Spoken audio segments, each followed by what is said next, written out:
क्या था श्री कृष्ण का 16,108 स्त्रियों से विवाह? सत्य, संदर्भ और आध्यात्मिक अर्थ। जब भी भगवान श्री कृष्ण का नाम आता है, एक प्रश्न अक्सर लोगों के मन में उठता है। क्या सच में श्री कृष्ण ने 16,108 स्त्रियों से विवाह किया था?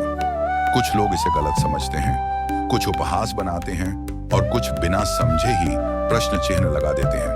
लेकिन आज हम इस कथा को आस्था नहीं, समझ के साथ जानेंगे। प्राचीन काल में एक असुर था, नरकासुर। अहंकार, क्रूरता और पाप उसका स्वभाव था। उसने भारतवर्ष के अनेक राज्यों पर आक्रमण किया और 16,100 राजकन्याओं का अपहरण कर लिया।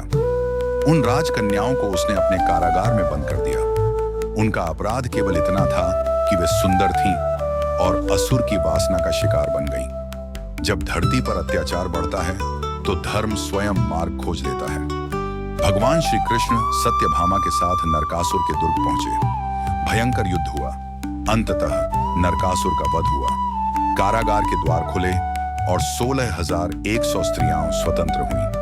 लेकिन स्वतंत्रता के साथ एक भय भी था। उन स्त्रियों ने श्री कृष्ण से कहा, प्रभु, अब हमें कौन स्वीकार करेगा? समाज हमें अपवित्र कहेगा, परिवार हमें त्याग देगा और जीवन हमें तिरस्कृत करेगा।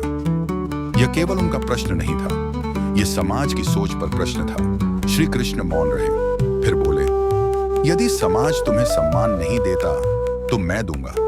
यदि संसार तुम्हें स्वीकार नहीं करता तो मैं करूंगा। और तभी भगवान श्री कृष्ण ने उन सभी स्त्रियों को पत्नी के रूप में स्वीकार किया। यह विवाह नहीं था, यह सम्मान की घोषणा थी। यह भोग नहीं था, यह धर्म की रक्षा थी। श्री कृष्ण योगेश्वर थे। उन्होंने 16,108 रूप धारण किए।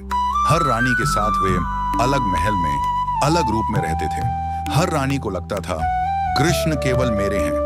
यह मनुष्य की क्षमता नहीं, यह ईश्वर की लीला थी। इस कथा का गूढ़ अर्थ है, हर जीवात्मा ईश्वर से जुड़ना चाहती है और परमात्मा हर भक्त को व्यक्तिगत रूप से स्वीकार करते हैं। श्री कृष्ण का यह विवाह काम नहीं, करुणा है, भोग नहीं, भक्ति है।